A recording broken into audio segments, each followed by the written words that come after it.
તુલા રાશિના જૂન ગુરુવાર ધનિષ્ઠ નક્ષત્ર મંગળનો દિવસ કર્મયોગમાં દિવસનો પ્રભાવ 1 વાગ્યે શતાભિષા નક્ષત્ર અને 1 વાગ્યે ફાયદાઓની અસરો એ પ્રગતિ અને સારા સમાચારની અસર છે તમારા જીવનમાં આજે ખૂબ નસીબદાર છો આજે સંપત્તિમાં વધારો થશે તમારી સફળતા સફળ થશે તે રહ્યું છે કારણ કે બુધ શુક્ર તમારી કુંડળીના ભાગ્યમાં સૂર્યની ટોચ છે શનિની દ્રષ્ટિ 5મા મકાનમાં સંક્રમિત થઈ રહી છે કેતુ દ્વાદશમાં બેઠેલી છે 6ઠા મકાનમાં 8મા ઘરમાં રાહુનું સંક્રમણ બેઠા છે મંગળની શક્તિમાં મંગળની જગ્યાએ ભાવના અને સૂર્યના સંક્રમણમાં ગુરુનું સંક્રમણ ખરેખર ખૂબ જ ભાગ્યશાળી છે તમે તમારા જીવનમાં ખૂબ નસીબદાર હતા બધા દસ્તાવેજોની શરૂઆત સફળ થશે શનિદેવનો પ્રભાવ તમારા જીવનમાં પ્રગતિના માર્ગ પર વ્યાવસાયિક જીવનને આગળ વધારશે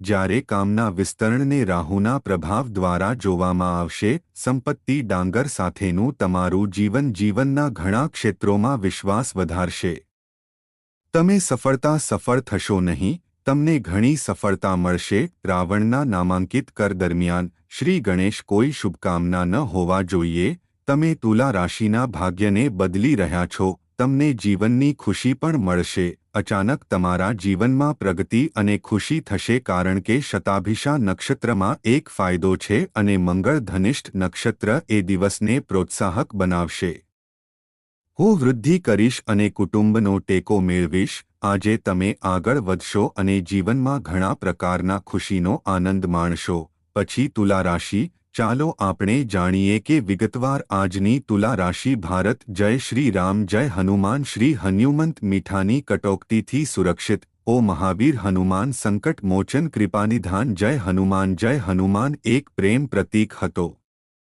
પ્રામાણિકપણે તેને વર્તુળમાં સાબિત કરો હનુમાનજી તમને નસીબદાર બનાવે છે મહાવીર હનુમાન સંકટ મોચન કૃપાનિધાન જય હનુમાન તુલા રાશિ જૂન બુધવારે અષધ મહિનાની 5મી તારીખ છે માર્કસ પક્ષ ધનિષ્ઠ નક્ષત્ર દિવસની શરૂઆત વિશ્વકર્મા યોગમાં મંગળના પ્રભાવ સાથે છે મંગળનો માલિક તમારા જીવનમાં સંપત્તિનો વધારો છે આજે ખુશીની મજા માણતી વખતે મંગળ તમારી કુંડળીના 7મા ઘર પર બેઠો છે અને લગ્ન પર તમારી દ્રષ્ટિ મૂકી રહ્યો છે તમારું જીવન હશે કારણ કે આજે તમે તમારા ભાગ્ય દ્વારા ઉથલાવી નાખો છો જ્યાં શુક્ર સંક્રમણ કરે છે વૃદ્ધ માણસ અને સૂર્ય યુવતી બુધ પણ શુક્ર સાથે હતા દરેક સમયગાળામાં પ્રાપ્ત કુટુંબને ટેકો આપવામાં આવશે નસીબ બદલાશે ચિંતા અને મુશ્કેલી તમારા જીવન દ્વારા દૂર થશે જેના કારણે આજે તમારા માટે ખૂબ ફાયદાકારક છે તમે અકસ્માતથી તમારી નવી જવાબદારી ભજવશો બુધવાર તમારા માટે ફાયદાકારક રહેશે આજે તમારી મિલકત વધશે આજે પરિવારને જીવનમાં ટેકો નહીં મળે જીવનમાં સુખ મળશે નહીં પણ વધારવામાં આવશે તમને કુટુંબનો શોખ મળશે તમે તમારામાં ઉત્સાહ વધારશો તમને તમારા કાર્યો સાથે આદર મળશે તમને ક્ષેત્રમાં નવી જવાબદારી મળશે વ્યવસાય તમારી નોકરીમાં સારો રહેશે નોકરીમાં ખુશી થશે તમારા જીવનસાથી સાથે એક સુખદ ક્ષણ હતી લાજે તમે ખૂબ ફાયદાકારક બેસી શકશો ખૂબ ફાયદાકારક છે પૂજાની તકો તમે જે પણ કરો છો તે દૂર થાય છે મંગળ એ કુંડળીના ચડતા પર દ્રષ્ટિ છે તમારી કુંડળીની ખુશીમાં ગુરુ તમારી કુંડળીના 5મા મકાનમાં દૃષ્ટિ છે અને શનિના પરિવહનને કારણે ઉત્સાહમાં વધારો કરી રહ્યો છે જો શુક્રની પરિસ્થિતિ સુખથી સારી છે તો સુખ સારું છે તમારા જીવનમાં સુખ વધશે તે મંગળથી કડક રહેશે તમને તે મળશે કારણ કે નસીબની ભાવના યોગ દ્વારા પ્રભાવિત હતી અને આજે તમારી કુંડળીના 6ઠ્ઠા મકાનમાં રાહુ સંક્રમણ છે સુખ સંપત્તિ લાવે છે ભાગ્યમાં પ્રગતિની તક બદલાય છે ખુશીનો આનંદ પણ માણશે અધિકાર ક્ષેત્રમાં મોટી પ્રગતિની ઈચ્છા તમારી ઈચ્છા પૂર્ણ થશે વ્યવસાય જીવનમાં ખોલવામાં આવશે તમને જીવનમાં સંપત્તિ મળશે તમે પ્રગતિ કરશો પ્રેમ વધશે હિંમત વધશે સંઘર્ષ દ્વારા જીતશે વિલ પાવર તમારી ઈચ્છાશક્તિને જાગૃત કરશે આજનો દિવસ તમારા માટે તમામ અવરોધોને દૂર કરી શકશે. તમારા માટે સખત મહેનતના વધુ સારા પરિણામો જીવનમાં આગળ વધવા માટે સક્ષમ હશે. જીવન ખૂબ ખુશ થશે. અવરોધ સમાપ્ત થશે જેથી તે શરૂ થશે જેથી પરિણામ આજે આઘાત પામશે. કારણ કે ફાયદાઓ અસર છે.